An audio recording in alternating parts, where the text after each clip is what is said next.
اور یہ بات صراحتاً اس لیے کہنا ضروری ہے، میں حضرت کوئی بات ہو تو مجھے روک دیجئے گا، لیکن میں آج کل کے ماحول کی روشنی میں 1-2 منٹ میں یہ بات عرض کرنا چاہتا ہوں۔ میں نے رات بھی کہی ہے، اس وقت کے ماحول میں ایک عجیب و غریب سطحی پن چل رہا ہے۔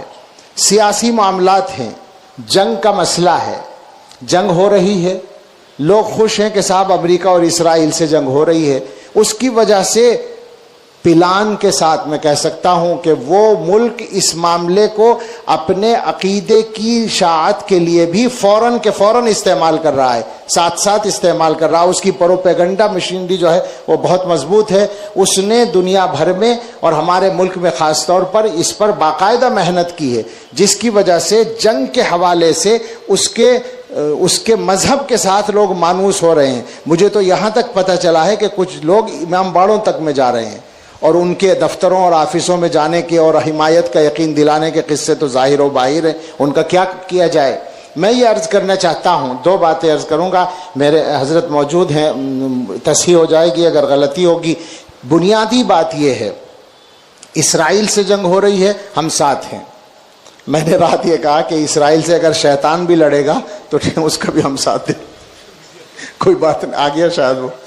تو اسرائیل سے جنگ ہو رہی ہے، امریکہ سے جنگ ہو رہی ہے، تو ٹھیک ہے ہم ساتھ ہیں، لیکن اسرائیل سے لڑنے کی وجہ سے کسی کے عقیدے بھی صحیح بن جائیں یا وہ معتبر ہو جائے، اس کی کوئی گارنٹی نہیں ہے۔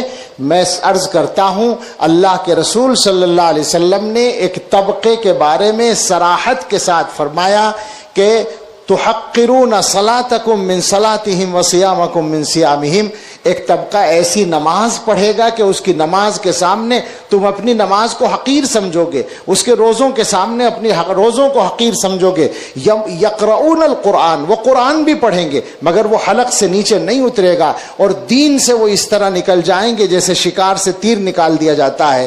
یہ فرقہ خوارج کے بارے میں حضور کی پیشین گوئی ہے۔ اگر کسی طبقے کا قرآن پڑھنا اور اعلیٰ درجے پر نماز پڑھنا، اعلیٰ درجے پر عبادتیں کرنا اور تقوی کی زندگی گزارنا یہ اس کے ایمان کے معتبر ہونے کی دلیل نہیں بن سکتا، تو دشمنان اسلام سے یا اسرائیل سے جنگ کرنا یہ کسی کے عقیدہ کے صحیح ہونے کی دلیل کیسے بن جائے گا؟ غلط بات ہو رہی ہے، خلط مبحث ہو رہا ہے، ناجائز فائدہ اٹھایا جا رہا ہے موقع سے اور لوگوں کے جذبات سے۔ لوگوں کو اچھی طرح اس بات کو سمجھنا چاہیے کہ 2 پہلو الگ الگ ہیں۔ یہ سیاسی معاملہ ہے جنگ کا، اور اگر اجازت ہو تو میں یہ کہہ دوں کہ جو لوگ اس کو اسلام کی جنگ سمجھ رہے ہیں، اسلام کے لیے، تو غزہ جب جلایا جا رہا تھا اور غزہ میں خون بہایا جا رہا تھا، اس وقت کون جنگ کر رہا تھا اسرائیل سے؟ کتنا نقصان پہنچایا گیا اسرائیل کو؟ اور کیا اس وقت عالم اسلام کے اساسوں کو نقصان نہیں پہنچایا گیا؟ ساری باتوں سے آنکھ بند کر لیتے ہیں، فقط ایک نقطے پر توجہ دیتے ہیں، ایمان کو بچائیے اپنے۔ میں کہتا ہوں اگر کوئی آپ کے باپ کو گالی دیتا ہو اور اس کی کسی سے لڑائی ہو جائے تو آپ ہرگز ساتھ نہیں دیں گے، چاہے آپ کے بڑے سے بڑے دشمن سے وہ لڑ رہا ہو۔ صحابہ کو گالیاں دینے والوں کی بات کو آپ بھول جائیں گے؟ اتنا ہی بہت ہے کہ ہم یہ کہہ رہے ہیں کہ جنگ میں ہم ساتھ ہیں، اور کیا چاہیے؟ اس سے زیادہ کیا ضرورت ہے؟ لیکن عقیدہ گڑبڑ نہیں ہونا چاہیے۔ نبی اکرم صلی اللہ تعالیٰ علیہ وسلم کے اتباع کا یہ بھی حصہ ہے کہ آپ کے صحابہ رضی اللہ تعالیٰ عنہم کے سلسلے میں اپنے یقین کو، ایمان کو، اپنے عقیدے کو، اپنے رویے کو، اپنے طرز عمل کو بالکل صحیح رکھا جائے۔ یہ حضور علیہ الصلوۃ والسلام کے حقوق میں سے ہے۔